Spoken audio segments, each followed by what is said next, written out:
یعنی جو مرضی قانون بنا دیں یہ توڑیں گے اس طرح. تو خان صاحب اس کے لیے بنائیں گے تو پھر پارلیمنٹ کے ذریعے ہی نا, پارلیمنٹ ہی کرے گی وہ کام نا. اس کا آؤٹ آف پارلیمنٹ سولوشن کی آپ بات کر رہے ہیں, ورنہ پارلیمنٹ کے اندر کر رہے ہیں تو وہ تو پروسیس آپ کی پارٹی کر رہی ہے ان دوسری تمام پارٹیوں کے ساتھ مل کے. 2 سال ہو گئے نہیں کمپلیٹ کر پا رہی.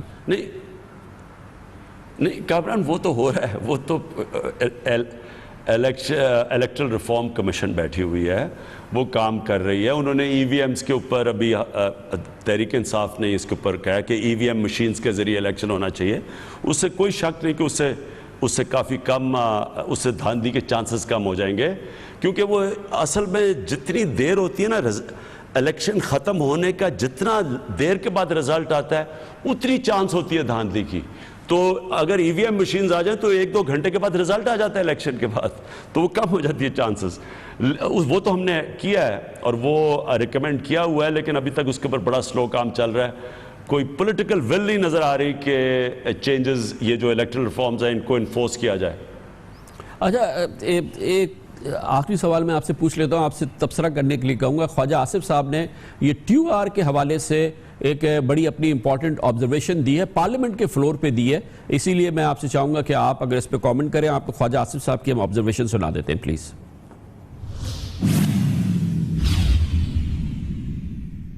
یہ حوصلہ رکھیں, یہ چند دنوں ہفتوں کی بات ہے, یہ پاناما لیگ بھی قصہ پرینہ بن جانا ہے.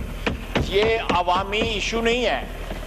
اور دوسرا یہ ہے کہ جب اخلاق باختہ لوگ جو ہے پارسائی کا درس دیں تو شرم آتی ہے. جناب والا, اپنی اخلاق باختگی جو ہے پہلے اس کو درست کریں, پھر اس کے بعد دنیا کو پارسائی کا درس دیں. لوگوں کی آف شور کمپنی گنتے گنتے جو ہے اپنی آف شور کمپنیز نکل آئیں. کیا پاناما لیگ, کیا ایشوز ہیں, کیا ٹی او آر ہیں, یہ جناب یہ کوئی ایشو نہیں ہے. یہ we people have moved ahead, people have moved on. یہ ایشو جو ہے یہ میڈیا کی حد تک رہا, یا یہ یہاں پہ جن لوگوں کے پاس کوئی ایشوز نہیں ہے, پبلک ایشوز کوئی نہیں ہے, ان کی حد تک رہا. It's a matter of time. اور 2-4 ہفتوں میں انشاءاللہ تعالیٰ یہ بھی جس طرح پرانے جو ان کے سکیمز یا سکینڈل سو کال جو ہے بنانے کی انہوں نے کوشش کی, وہ بھی چلا جائے گا انشاءاللہ. صاحب یہ دعویٰ کیا خواجہ آصف صاحب نے پارلیمنٹ کے فلور پہ 4 روز پہلے.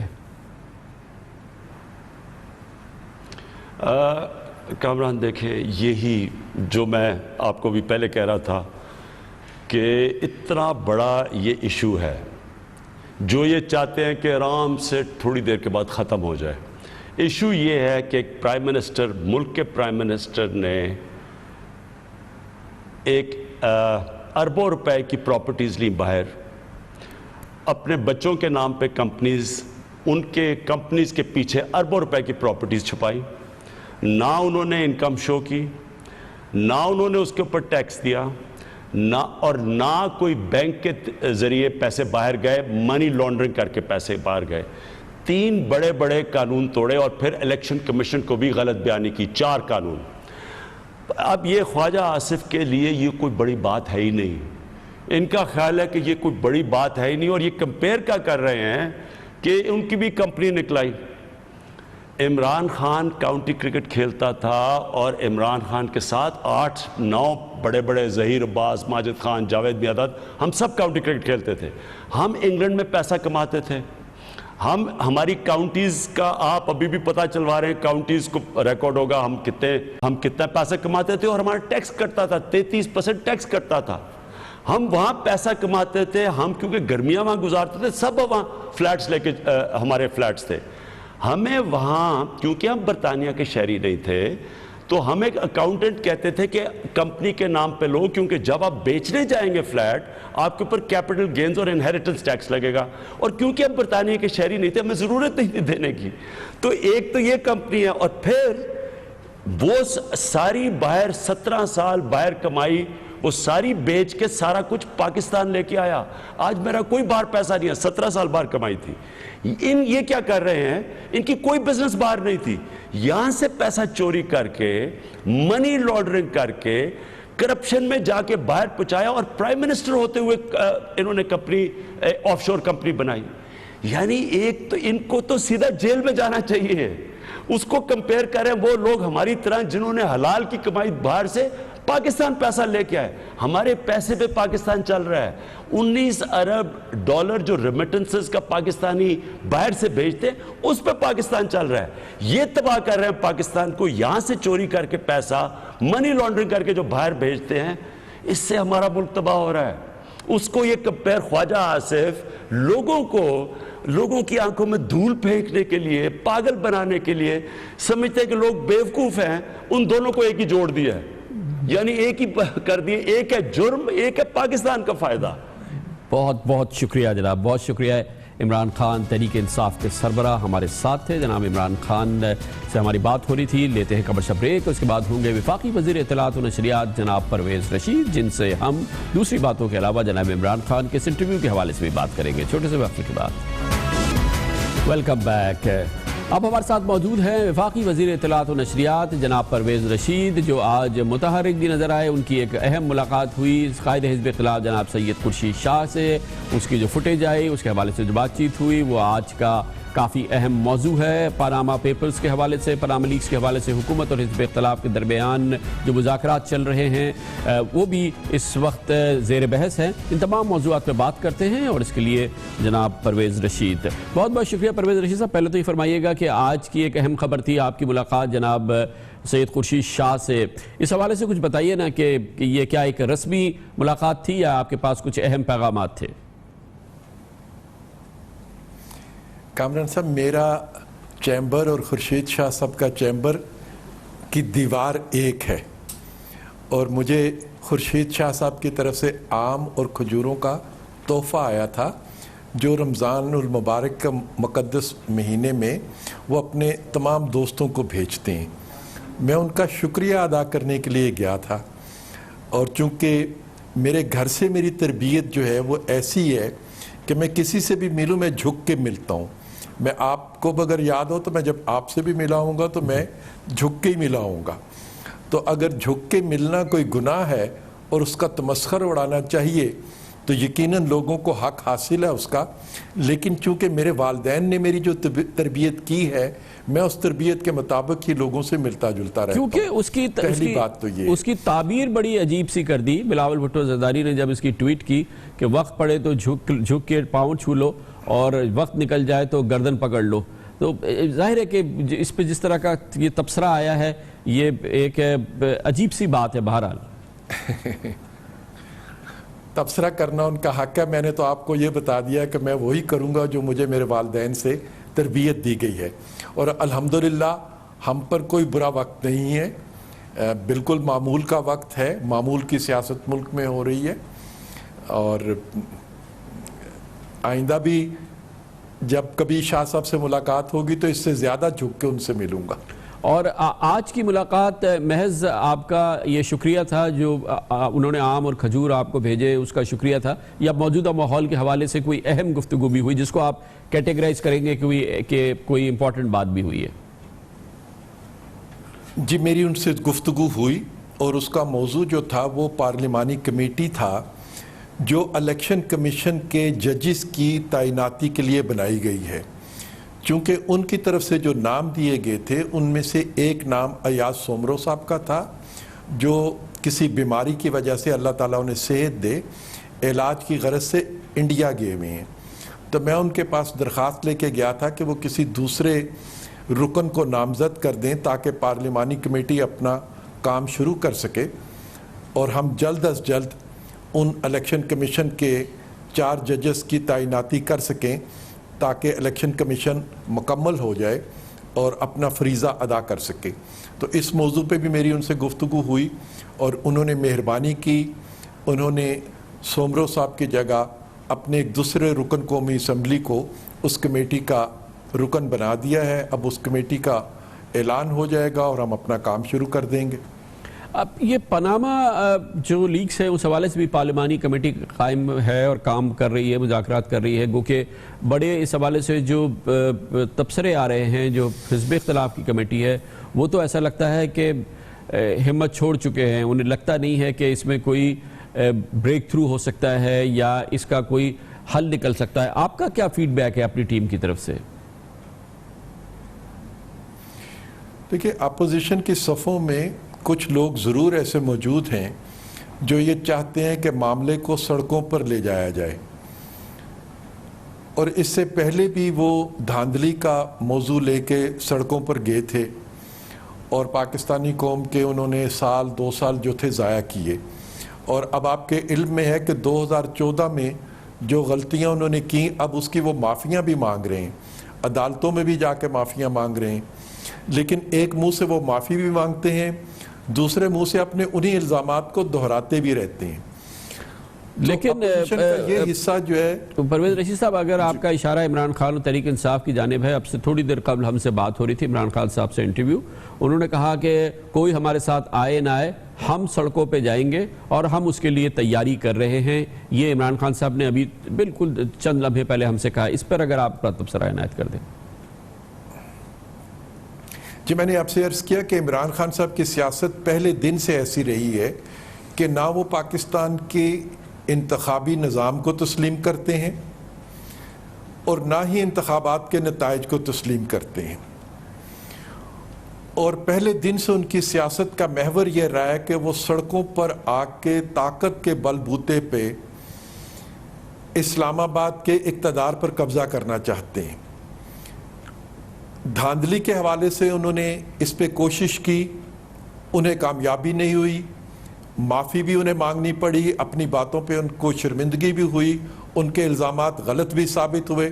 اب وہ کوئی دوسرے الزامات 2014 میں جو الزام لگائے 2016 میں اس کی معافی مانگ رہے ہیں.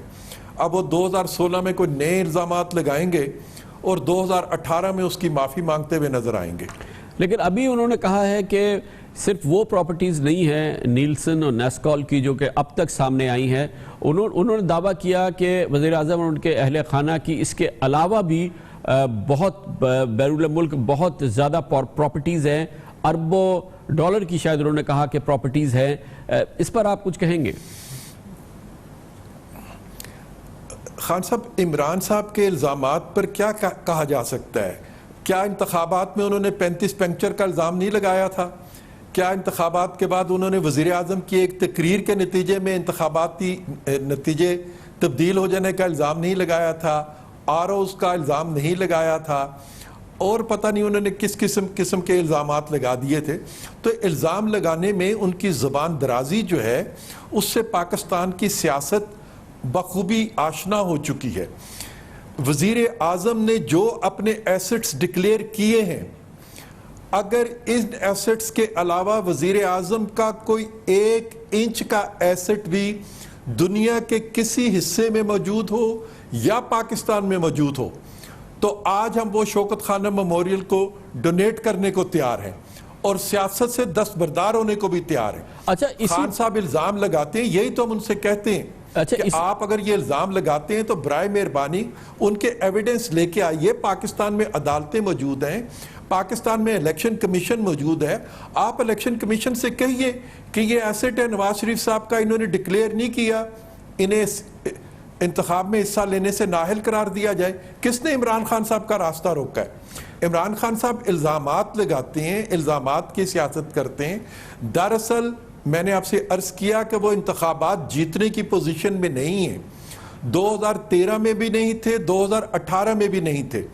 وہ صرف الزامات لگا کے، کوئی سازش کر کے، سڑکوں پر ہنگامہ کھڑا کر کے، کوئی قتل و غارت گری کرا کے، جس قسم کی کوشش انہوں نے دھرنے کے دوران بھی کی تھی، اسی طرح کی کوشش وہ دوبارہ کرنا چاہتے ہیں کیونکہ ان کی سیاست مردہ سیاست ہو چکی ہے. آج ان کے پاس سیاست میں نہ تو خیبر پختونخوا میں کوئی کامیابی ملی جس کو وہ لوگوں کے سامنے لے کے آ سکیں، اچھا ان 3 سالوں میں وہ کوئی اس قسم کی اپوزیشن کر سکتے. پرویز رشید صاحب، یہ فرما دیجیے گا جو آپ نے فرمایا ہے، اس سے پہلے بھی آپ کے ساتھی دوسرے بھی کہتے رہے ہیں کہ وزیر اعظم کی نہ کوئی غیر ملکی جائیداد ہے، نہ ان کے کوئی اثاثے چھپے ہوئے ہیں، نہ ہی ان کے اثاثوں کی اور انکم کے حوالے سے کسی قسم کی کوئی ابہام موجود ہے.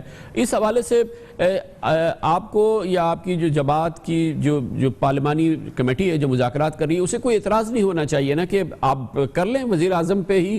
اگر آپ تحقیقات کو پہلے فوکس کرنا چاہتے ہیں، پہلے اس حوالے سے کرنا چاہتے ہیں تو وہ کر لیں، اس میں کوئی پھر قباحت نہیں ہونی چاہیے. جی بالکل کوئی قباحت نہیں ہے. ہم ان سے یہ کہتے ہیں کہ جو ٹی او آرز وہ لکھ کے لائے ہیں وہ 13-14 سوالات ہیں. ان سوالات کو آپ دیکھیے کہ ان سوالات کس قانون کی خلاف ورزی ہوئی ہے. جیسے وہ یہ کہتے ہیں کہ وزیر اعظم کے بیرون ملک کوئی ایسٹس ہیں، تو یہ کس قانون کی خلاف ورزی ہے؟ ہم اس قانون کو وہاں پہ لکھ دیتے ہیں تاکہ جو بھی احتساب کا نظام بنے اس کی ایک قانونی حیثیت ہو، اور وہ آئندہ 10 سال 20 سال سب کا پھر جس کا بھی احتساب ہونا ہو اس قانون کے تحت احتساب کر لیا جائے. ہم اس کے راستے میں رکاوٹ نہیں ہے. آپ وہ ٹی او آرز پڑھیے جو ہم نے لکھ کے سپریم کورٹ آف پاکستان کے پاس بھی بھیجے تھے. ان ٹی او آرز میں کہاں پہ کوئی ایسا ٹی او آر موجود ہے جس کے نتیجے میں اگر کسی کے بیرون ملک ایسٹس ہیں تو وہ گرفت میں نہیں آ سکتا. ہم احتساب کے لیے تیار ہیں، ہمیں احتساب سے کوئی خوف نہیں ہے، لیکن احتساب کا نام لے کر اگر کوئی سیاست کرے گا، احتساب کا نام لے کر کوئی انتقام لینے کی کوشش کرے گا، جس کی ماضی میں مثالیں موجود ہیں ہمارے ملک میں. 58 کے مارشاء اللہ سے احتساب کے نام پر سیاست کی گئی اور انتقام لیا گیا. اس کے بعد بھی پہلے احتساب اور بعد میں انتخاب کا نعرہ لگایا گیا تھا اور 9 سال تک ملک میں آمریت مسلط ہو گئی تھی.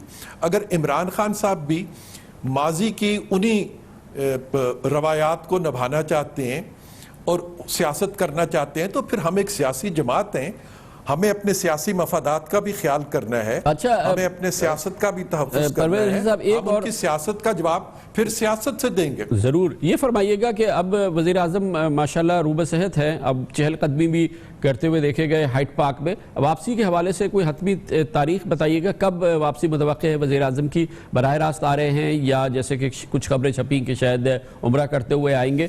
کچھ قوم سے شیئر کیجئے وزیر اعظم کی واپسی کے حوالے سے کچھ حتمی پروگرام. کامران خان صاحب، حتمی فیصلہ تو ڈاکٹرز کے رائے سے ہی ہوگا، اور الحمدللہ ان کی صحت تیزی سے بہتر ہو رہی ہے. جیسا کہ ایک تصویر میں آپ نے دیکھا کہ انہیں چہل قدمی کے لیے ڈاکٹرز نے کہا ہے، وہ چہل قدمی بھی کرتے ہیں. اب ڈاکٹر سے اجازت یہ لینی ہے ہوائی سفر کی، کیونکہ ہوائی سفر میں جیسا کہ آپ سب جانتے ہیں کہ ہوا کا دباؤ جو ہے وہ معمول کے ہوا کے دباؤ کے مطابق نہیں ہوتا. اسی طرح لینڈنگ کے وقت جہاز جو ہے وہ ایک خاص پوزیشن میں آ جاتا ہے، اور جب آپ کی اتنی بڑی سرجری ہوئی ہو تو ڈاکٹرز ایک خاص وقت پر اجازت دیتے ہیں کہ کب آپ جہاز کا سفر کر سکتے ہیں تاکہ لینڈنگ کے وقت آپ کو کوئی تکلیف نہ ہو، ہوا کے دباؤ میں کوئی کمی بیشی ہو جائے تو آپ کو کوئی نقصان نہ پہنچے. آنے والے 2-3 دنوں میں وہ ڈاکٹرز سے یہ مشورہ کریں گے اور پھر ڈاکٹرز جو رائے دیں گے اس کے مطابق عمل ہو جائے گا. ابھی تک کی جو میری اطلاع ہے وہ یہی ہے کہ وہ انشاءاللہ تعالی لندن سے سیدھے پاکستان تشریف لائیں گے. بہت بہت شکریہ جناب پرویز رشید، وفاقی وزیر اطلاعات و نشریات. جناب عمران خان کے بھرپور جواب دے رہے تھے. خبر سے بریک اور اس کے بعد ذکر کریں گے جو خدمت خلق مدد کر رہی ہے اس مبارک مہینے میں. ہم اپنے پروگرام کا حصہ وقف کرتے ہیں. آج ہم آپ کو دکھائیں گے پاکستان میں نابینا، غریب نابینا لوگوں کی سب سے بڑی مدد کرنے والا ادارہ لیٹن رحمت اللہ بینیولنٹ ٹرسٹ LRBT. یہ بھی کراچی کا قائم ایک بھرپور ادارہ ہے. اس کے بارے میں بات کرتے ہیں چھوٹے سے وقفے کے بعد.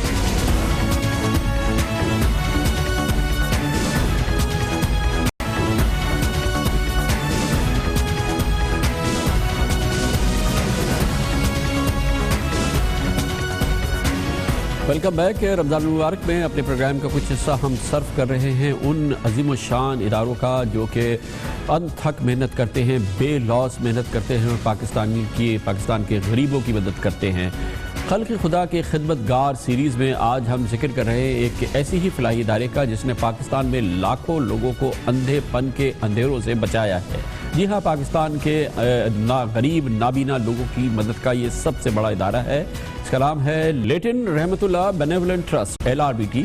جس کے اسپتالوں میں آنکھوں کا مفت علاج اور اس کا آپریشن کیا جا رہا ہے اور ہزاروں کی تعداد میں سالانہ یہ کام ہوتا ہے۔ ایک اندازے کے مطابق پاکستان میں کوئی 2 کروڑ لوگ جزوی طور پر یا پوری طور پر نہیں دیکھ سکتے، اور جو لوگ اپنی بینائی کا علاج کراتے ہیں ان کی 1/3 تعداد کا مفت علاج LRBT کے اسپتالوں میں ممکن ہو پاتا ہے۔ پاکستان میں اگر 2 کروڑ لوگ بینائی کے حوالے سے اپنا علاج کراتے ہیں تو 1/3 لوگ ایسے ہیں جو مفت علاج کراتے ہیں اور وہ LRBT میں ہوتا ہے۔ یوں یہ ادارہ پاکستان میں نابینا پن کے خلاف لڑنے والا سب سے بڑا غیر سرکاری ادارہ ہے۔ اس کے حوالے سے ہم پیش کرتے ہیں اپنے نمائندے ریاض اینڈی کی یہ رپورٹ۔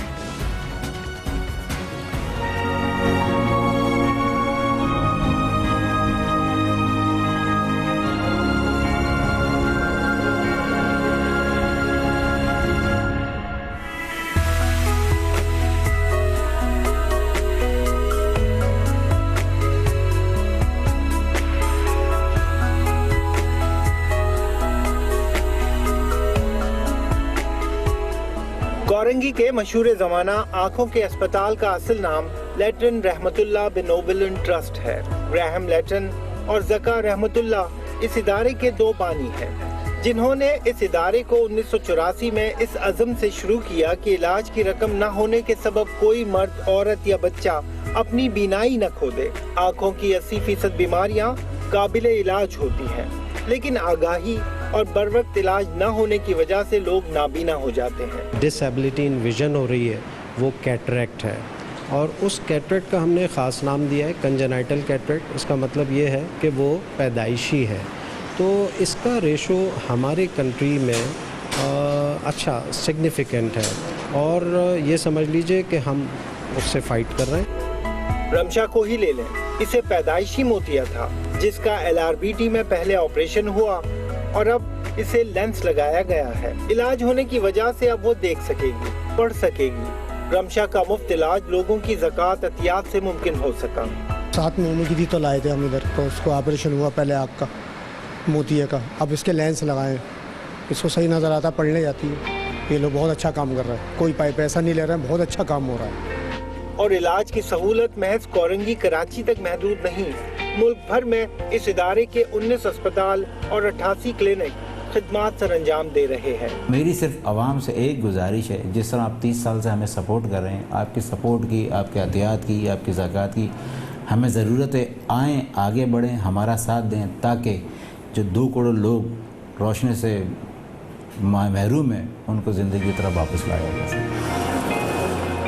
LRBT گزشتہ 32 سالوں میں 3 کروڑ سے زائد افراد کو بنیادی علاج کی سہولیات فراہم کر چکا ہے، جبکہ 32 لاکھ لوگوں کی آنکھوں کے مفت آپریشن کیے گئے۔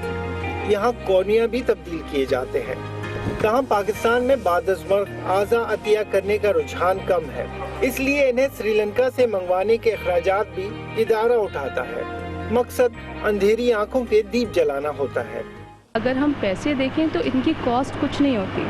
ایک کیٹریکٹ کی اڈلٹ سرجری کی کاسٹ ہے 3000 روپے اور بچوں کی 8500 روپے۔ یہاں پہ کمپلیٹلی فری آف کاسٹ وہ ہوتا ہے جو ڈونیشنز اور زکوٰۃ ہمارے پاس آتی ہیں۔ اور ایک چیز میں آپ کو بتا دوں کہ ہمارے ہاں جو زکوٰۃ منی آتی ہے وہ شریعہ کمپلائنٹ ہے، وہ کسی کیپٹل ایکسپینڈیچر میں یوز نہیں ہوتی ہے، وہ خاص کر صرف ٹریٹمنٹ کے لیے یوز کی جاتی ہے۔ ان کوششوں سے ملک کی آبادی میں نابینا افراد کی شرح 1.8% سے کم ہو کر 0.9% رہ گئی ہے۔ LRBT ان 2 افراد کا خواب تھا جو قریب 3 کروڑ لوگوں کو ان کی بینائی لوٹا چکا ہے۔ 2 کروڑ اور ہیں جو انتظار میں ہیں کہ وہ بھی دیکھ سکے، اور یہ ہوگا کیونکہ لوگوں کا تعاون اس ادارے کے ساتھ ہے۔ یہ کہانی ہے لیٹن رحمت اللہ بینوولنٹ ٹرسٹ کی LRBT، جو کہ پاکستان میں غریب اور نابینا غریب لوگوں کی مدد کا سب سے بڑا کلیدی ادارہ ہے۔ لاکھوں لوگ ہر سال اس ادارے سے علاج کراتے ہیں، اور اس طرح سے اب تک جب سے ادارہ قائم ہوا ہے کروڑوں غریب نابیناؤں کی یہ مدد کر چکا ہے۔ اس کے ساتھ ہی ہمارے آج کے پروگرام کا اختتام ہوتا ہے۔ کل آپ سے پھر ملاقات ہوگی۔ کل تک کے لیے کامران خان کو اجازت۔ اللہ حافظ ناصر۔